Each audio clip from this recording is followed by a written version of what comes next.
ये रात के करीब 12 बजे का समय था। शहर के रंगमंच से दूर एक आदमी तेजी से सड़क पर भागा जा रहा था। उसके पीछे दूर दूर तक कोई नजर नहीं आ रहा था। हे भगवान, मुझे बचा ले मुझे। फिर भी न जाने उसे किस बात का डर था। उसका दिल बुरी तरह दहला हुआ था। उसने पलटकर पीछे देखा तो वहां कोई नहीं था। वो एक पेड़ के सहारे बैठा और लंबी लंबी सांसें लेने लगा। ऐसा लग रहा था कि वो बहुत दूर से भागा आ रहा है। वो अभी खुद को संभाल भी नहीं पाया था कि तभी मुकेश, क्यों भाग रहे हो? क्या मेरे करीब नहीं आना चाहते? ये आवाज सुनकर वो डर गया और उसने सामने की तरफ देखा। एक बेहद खूबसूरत लड़की। उसने अपने मखमली गोरे बदन पर लाल साड़ी पहनी हुई थी। बालों में गजरा लगा हुआ था, कानों में झुमके, आंखों में काजल और हाथों में चूड़ियां। उसके गले में हीरे का हार था। नहीं, मुझे छोड़ दो, मुझे तुम्हारे करीब नहीं आना। वो लड़की मुकेश के करीब आई और उसने कसकर उसको गले लगा लिया। नहीं, छोड़ दो मुझे। वो बिजली की रफ्तार से मुकेश को खींचकर झाड़ियों में ले गई। सियारों के रोने की आवाज गूंजी। अगले ही पल मुकेश की चीखें झाड़ियों से निकलकर रात की आवाज बन गई। वो रात की आवाज जिसने जंगल में पूरी तरह से कोहराम मचा दिया।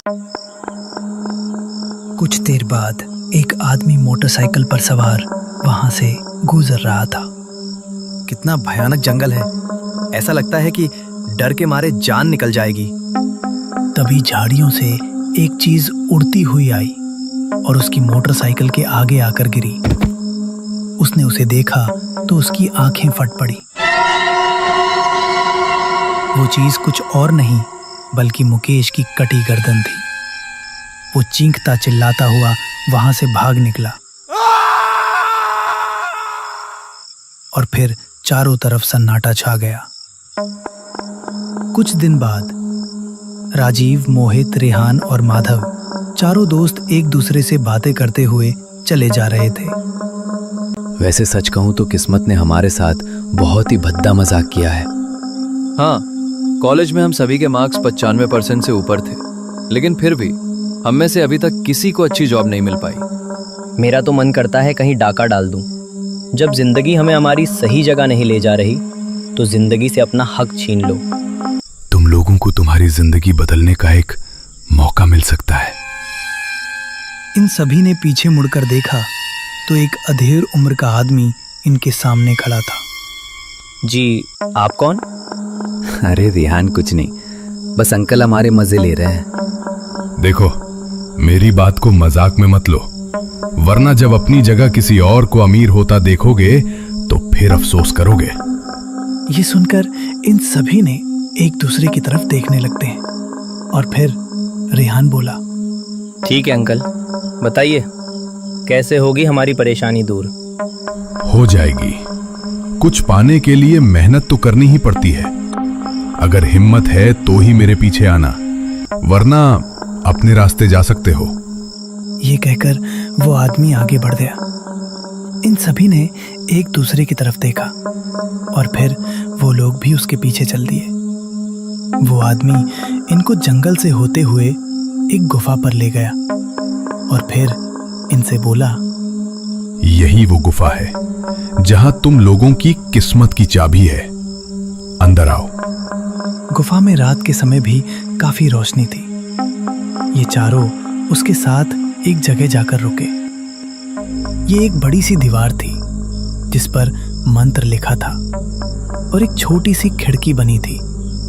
उसके पास ही एक टीला था जिस पर कुछ कोरे कागज और कलम रखी थी।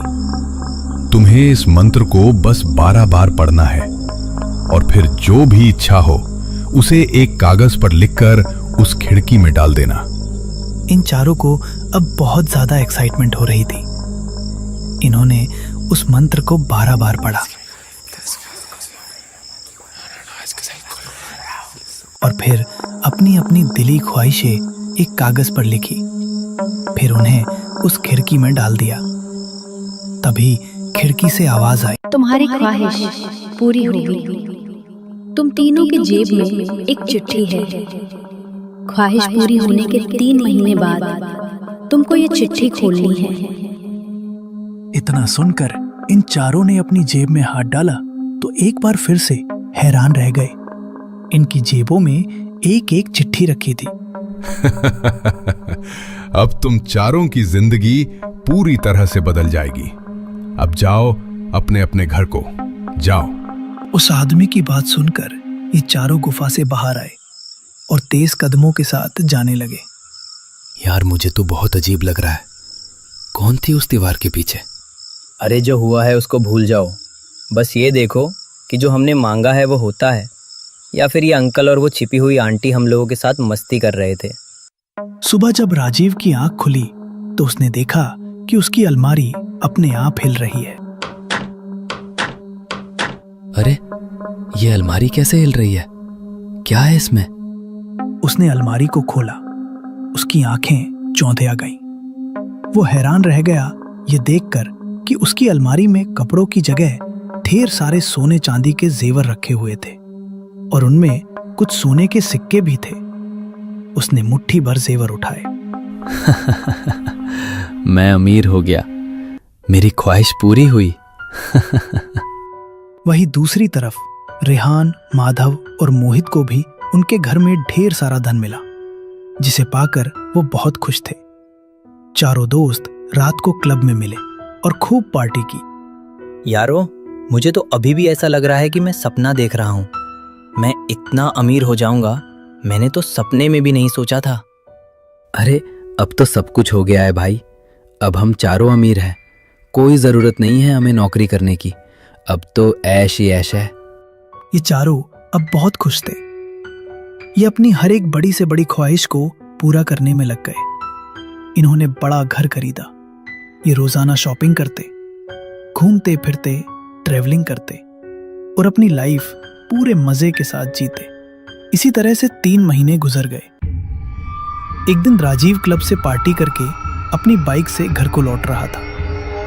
तभी अचानक उसे एक आवाज सुनाई दी। राजीव, कहाँ हो तुम? उसने ब्रेक लगा दिए। कौन बोल रहा है? वो आवाज आना बंद हो गई। उसने फिर से बाइक स्टार्ट की और घर पहुंचा कि उसको वही आवाज फिर से सुनाई दी। राजीव, कौन है?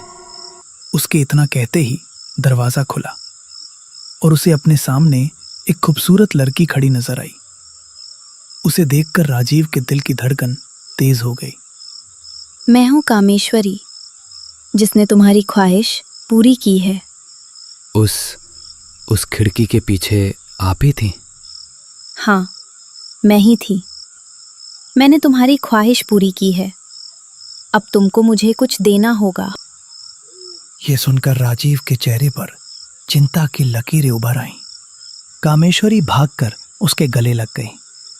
राजीव के दिल की धड़कनें बढ़ गईं और वो भी उससे लिपट गया।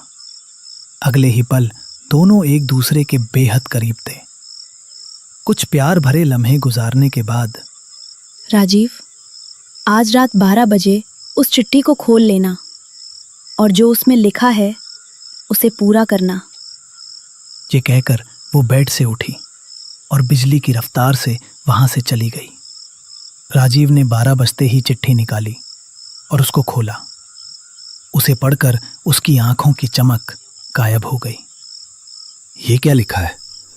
तुम्हें अपने भाई सोहन को कल रात 12 बजे से पहले अपने साथ गुफा में लेकर आना है। ये क्या बात हुई? मैं अपने भाई को लेकर वहां क्यों जाऊंगा? अगली शाम राजीव हमेशा की तरह घूमने निकल पड़ा, लेकिन उसे बार बार उस चिट्ठी में लिखी बात याद आ रही थी। रात होने पर जैसे ही 6 बजे तो राजीव को कामेश्वरी की आवाज सुनाई दी। राजीव, समय हो गया है। 12 बजे से पहले सोहन को लेकर गुफा में पहुंच जाना। लेकिन मैं उसे लेकर क्यों जाऊंगा? तभी राजीव के चारों तरफ अंधेरा छा गया और जैसे ही उजाला हुआ तो उसने अपने आप को एक सुनसान जंगल में पाया। अरे, मैं यहाँ कैसे आया? तभी राजीव ने देखा कि कामेश्वरी अपने हाथ में एक कटी गर्दन लेकर आ रही है और वो सर राजीव के भाई सोहन का ही था। राजीव दर्द में चिल्लाया, सोहन! राजीव ने चींकते हुए अपनी आंखें बंद कर ली और जैसे ही आंखें खुली तो उसने अपने आप को वापस कमरे में पाया। लेकिन अब वो डर चुका था। उसने जल्दी से मोबाइल निकाला और अपने भाई सोहन को कॉल किया। उठा सोहन, कॉल उठा। कॉल रिसीव नहीं हुआ। सोहन उस समय अपने घर पर बैठा मूवी देख रहा था। तभी अचानक से एलईडी टीवी बंद हो गया। अरे, इसे क्या हुआ? सोहन, सोहन।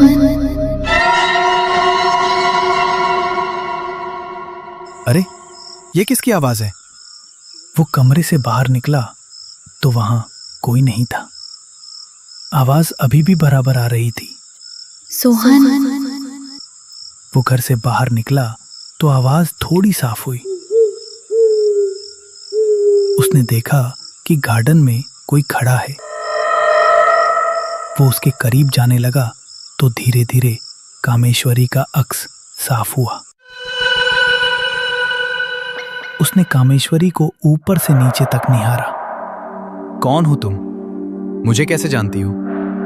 कामेश्वरी मुस्कुराई और उसने आगे बढ़कर सोहन के गले में अपनी बाहें डाली। सोहन के चेहरे पर खुशी छलक आई और उसने भी कामेश्वरी को कस के गले लगा लिया। कामेश्वरी ने सोहन का गला पकड़ा और तभी वो भयानक रूप में आ गई।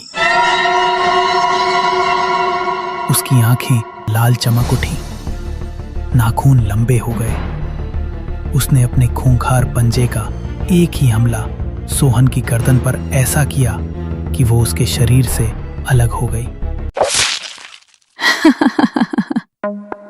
उसके बाद वो फिर से खूबसूरत हो गई और फिर कमर मटकाती हुई वहां से गुजर गई। दूसरी तरफ ये कॉल क्यों नहीं उठा रहा है? राजीव उसी समय कार में बैठा और वहां से निकल गया। वो बार बार सोहन को कॉल भी लगा रहा था लेकिन सोहन उठा नहीं रहा था। तभी अचानक से उसके बोनट पर एक चीज टकराकर कार के आगे गिरी। अरे, कार पर ये क्या गिरा? उसने ब्रेक लगाए और कार से उतरकर देखा तो उस पर दुखों का पहाड़ टूट पड़ा। वो कटी गर्दन उसके भाई सोहन की थी। नहीं, सोहन। अगली रात मोहित के चिट्ठी खोलने का समय था। वो आराम से घर में बैठा मोबाइल की स्क्रीन स्क्रॉल कर रहा था। तभी एक हाथ आया जिसने उसका मोबाइल छीन लिया। अरे, उसके सामने कामेश्वरी थी जिसे देखकर उसके दिल की धड़कनें बढ़ गई। आप कौन है? मैं कामेश्वरी हूँ। मैंने तुम्हारी ख्वाहिश पूरी थी, अब तुम मेरी कामेच्छा पूरी करोगे? ये सुनकर मोहित खुश हो गया क्योंकि वो पहले ही उसे अपना दिल दे बैठा था। मोहित ने कामेश्वरी का हाथ पकड़ उसे अपने करीब खींचा। घर की सभी लाइट अपने आप बंद हो गईं। कुछ देर बाद जब उजाला हुआ तो मोहित और कामेश्वरी दोनों के चेहरे पर मुस्कुराहट थी। मोहित, चिट्ठी खोलने का समय होने वाला है। ठीक से पढ़ना और जो भी उसमें लिखा है उसे पूरा करना। अब मैं चलती हूँ। ये कहकर कामेश्वरी वहां से चली गई। कुछ देर बाद 12 बज गए। जैसे ही मोहित ने ड्रॉअर खोली तो उसने पाया कि चिट्ठी वहां नहीं है। हे भगवान, अब मैं चिट्ठी कहाँ से लाऊं? उसको खोलना बहुत जरूरी है। तभी उसे कामेश्वरी की आवाज सुनाई दी। अगर सुबह होने से पहले तुमने उस चिट्ठी को ढूंढकर उसे नहीं खोला तो तुम्हारे साथ कुछ भी हो सकता है। ये सुनकर मोहित डर गया। उसने घर का एक एक कोना छान मारा, लेकिन उसे कहीं भी चिट्ठी नहीं मिली। उसने अब डर कर रिहान को कॉल लगाया। हेलो रिहान। क्या हुआ मोहित, इतनी रात में कैसे कॉल की? मेरे पास कामेश्वरी आई थी। वो कह रही थी कि मैंने चिट्ठी नहीं खोली तो मेरे साथ कुछ भी हो सकता है। अरे कौन कामेश्वरी? मुझे पता है तू मेरे साथ प्रैंक कर रहा है। अरे नहीं यार, मैं रिहान ने कॉल कट कर दिया। वक्त बीतता जा रहा था और मोहित की परेशानी बढ़ती जा रही थी। ठीक 5 बजे अचानक से फिर से दरवाजा खुला। उसने देखा सामने कामेश्वरी खड़ी है, लेकिन उसके चेहरे पर खूबसूरत मुस्कान थी। तुमने चिट्ठी ढूंढी या नहीं? मुझे वो चिट्ठी नहीं मिली। क्या तुम फिर से मुझे चिट्ठी नहीं दे सकती? ये सुनकर कामेश्वरी के चेहरे से मुस्कान गायब हो गई। उसके नाखून लंबे हो गए और आंखें लाल लाल चमक उठी। ये देखकर मोहित की आंखें डर से फट पड़ी और फिर उसकी दर्दनाक चीख घर से बाहर तक गूंज गई। सुबह होने पर रिहान बेखबर सो रहा था। तभी डोरबेल बजी। अरे इतनी सुबह कौन आ गया भाई? उसने कमरे से निकलकर दरवाजा खोला तो सामने राजीव खड़ा था, जो बहुत ही डरा हुआ लग रहा था। अरे राजीव, तू इतना डरा हुआ क्यों लग रहा है? सब ठीक तो है? कामेश्वरी वो बाहर आ गई है। कामेश्वरी? हाँ, वही सुंदरी जिसने गुफा में हमारी ख्वाहिश सुनी थी और उसको पूरा भी किया। लेकिन जब मैंने चिट्ठी खोली तो उसमें मेरे भाई सोहन को गुफा में लाने की बात लिखी थी। मैंने ऐसा नहीं किया तो उसने मेरे भाई सोहन को मार दिया और जो कुछ भी मुझे दिया था सब कुछ छीन लिया। ये सुनकर रिहान हैरान रह गया। कल रात मोहित की भी कॉल आई थी। वो भी कामेश्वरी के बारे में ही बता रहा था, लेकिन मैंने उसका यकीन नहीं किया। ओह माय गॉड, जल्दी चल, कहीं उसे कुछ हो ना गया हो। रिहान और मोहित उसी समय जल्दी से मोहित के घर के लिए निकल गए और जैसे ही वो उसके घर पहुंचे तो वहां का मंजर देख उनके पैरों तले जमीन निकल गई। मोहित का शरीर जमीन पर पड़ा था और उसका दिल उसके सीने से गायब था। हे भगवान! तभी घर की दीवारें अपने आप चटकने लगी। ये क्या हो रहा है? जल्दी बाहर निकल, मेरा घर भी गिर चुका है। ये दोनों भागे और जैसे ही घर से बाहर निकले मोहित का पूरा घर ढह गया और अब वहां ढेर सारा मलबा दिखाई दे रहा था। हे भगवान, आज रात माधव के चिट्ठी खोलने का समय है। जल्दी उसे मिलकर सब बता देते हैं। चलो। ये दोनों कार में बैठे और राजीव ने माधव को कॉल लगाया। हेलो माधव, कहाँ है तू? मैं तो घर पर ही हूँ। क्यों, क्या हुआ? तेरे पास चिट्ठी है ना? हाँ है भाई, आज रात को मेरा चिट्ठी खोलने का टाइम है, याद है मुझे। तू वही रुक, हम आ रहे हैं। दोनों कुछ ही देर में माधव के पास पहुंचे। अरे तुम लोग इतना डरे हुए क्यों लग रहे हो? राजीव ने माधव को अपने भाई सोहन और मोहित की मौत के बारे में सब कुछ बताया, जिसे सुनकर माधव के चेहरे का रंग उड़ गया। यार मैं क्या करूं? मुझे बहुत डर लग रहा है। मैं एक बाबा को जानता हूँ जो तंत्र विद्या में माहिर है। चलो उन्हीं से मिलकर बात करते हैं। ये तीनों 1 घंटे का सफर तय करके एक आश्रम पहुंचे, जहां इनकी मुलाकात एक बाबा से हुई और इन्होंने उसे कामेश्वरी के बारे में बताया।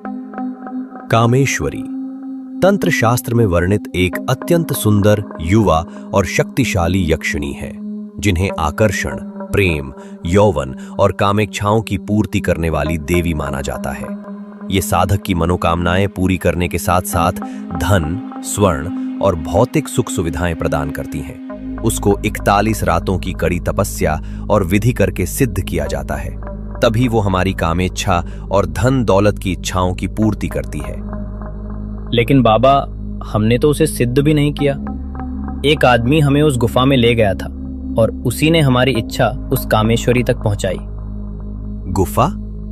बाबा ने कुछ सोचा और फिर बोले, 70 वर्ष पहले की बात है। एक आदमी जिसका नाम रामदीन था, उसने अपनी इच्छाओं को पूरा करने के लिए कामेश्वरी को सिद्ध किया था। तुमने मुझे सिद्ध कर लिया है। मैं तुम्हारी हर ख्वाहिश पूरी करूंगी।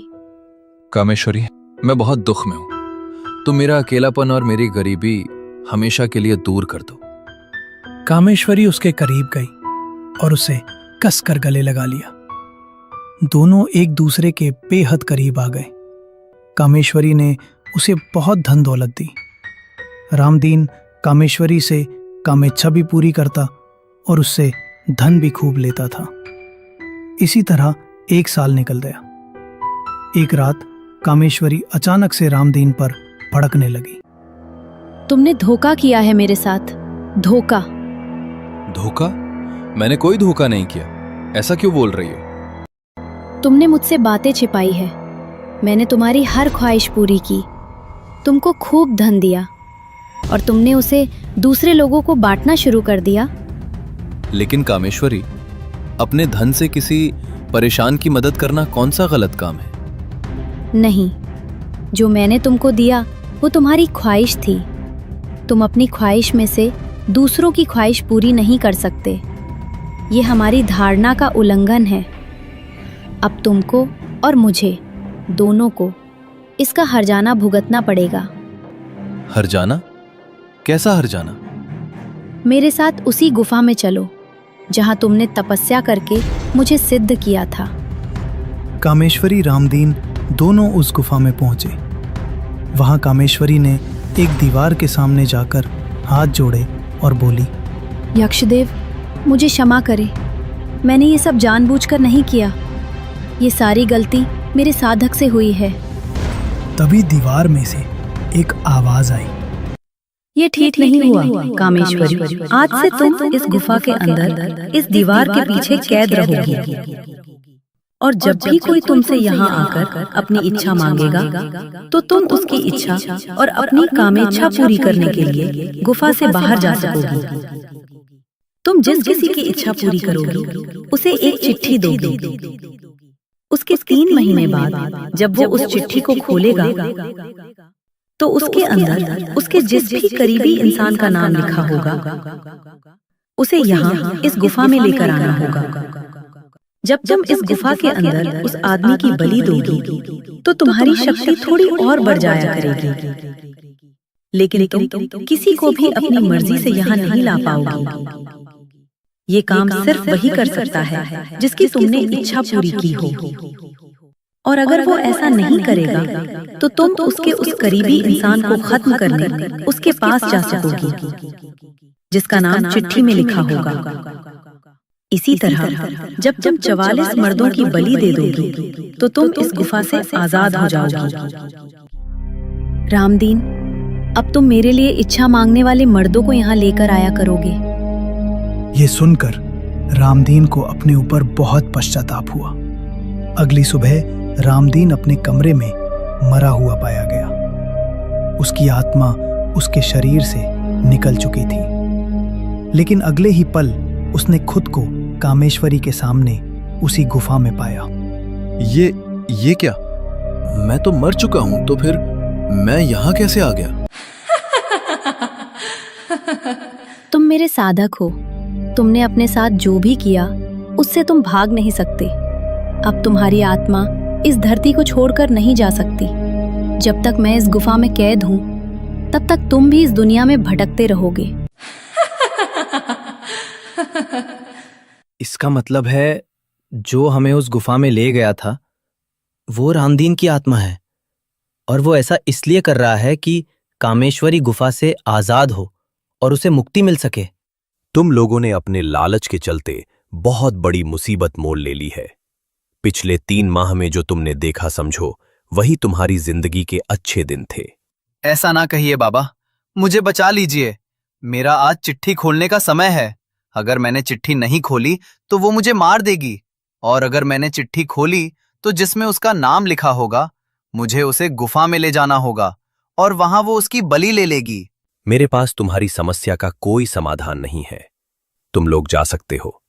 ये तीनों अब वहां से वापस आशाहीन होकर निकल गए और माधव के घर पहुंचे। ये तीनों अभी कुछ सोच ही रहे थे कि तभी कामेश्वरी वहां प्रकट हुई।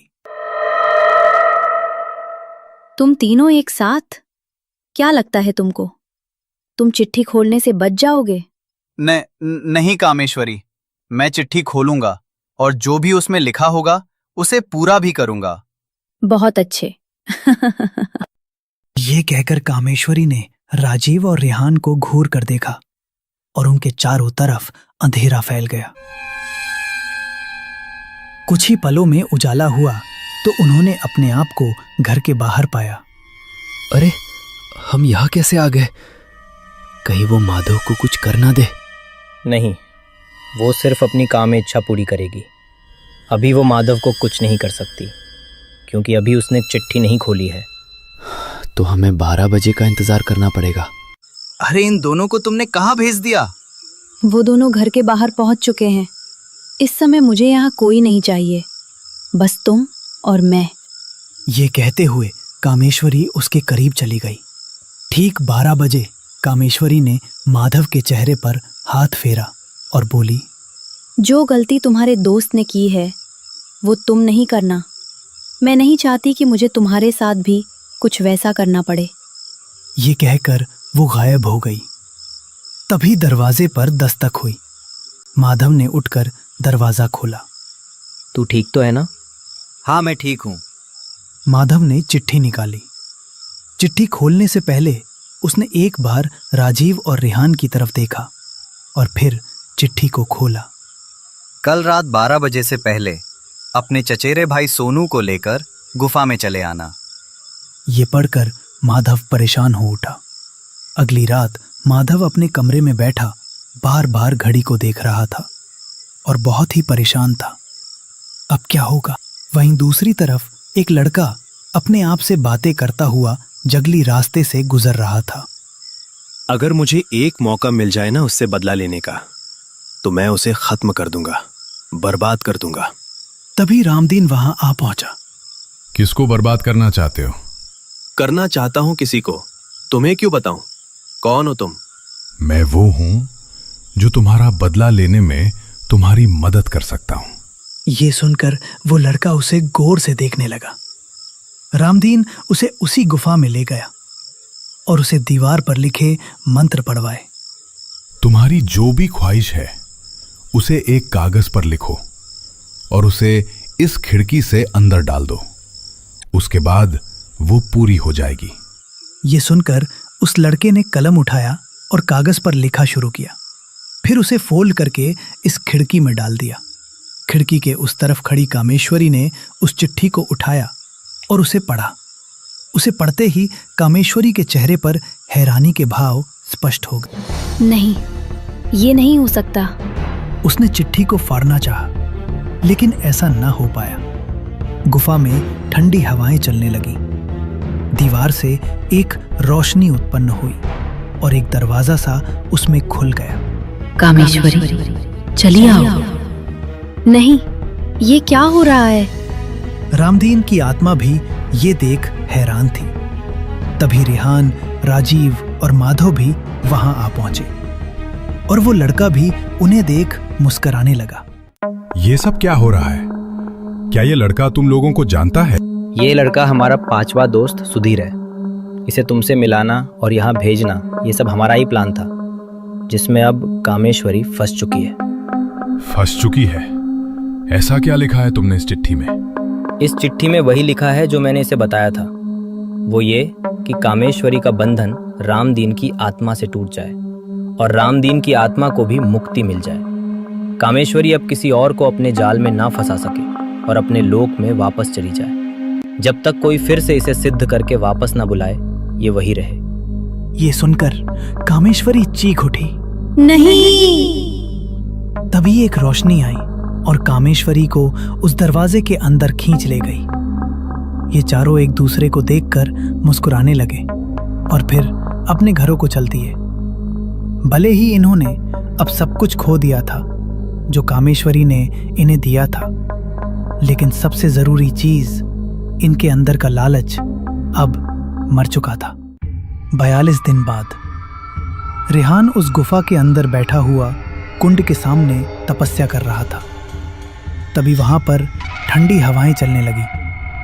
दीवार पर यक्षलोक का दरवाजा खुल गया और उसके अंदर से कामेश्वरी बाहर निकली। रेहान, तुमने तो मुझे वापस भेजा था, फिर अब तुमने ही मुझे सिद्ध क्यों किया? कामेश्वरी ने उसे हैरानी से देखते हुए पूछा। रेहान मुस्कुराया और बोला, क्योंकि पहले तुम्हारा साधक रामदीन था, अब तुम्हारा साधक मैं हूं। मेरी हर इच्छा पूरी करना अब तुम्हारा काम है। ये सुनकर कामेश्वरी और रेहान दोनों जोर जोर से हंसने लगे।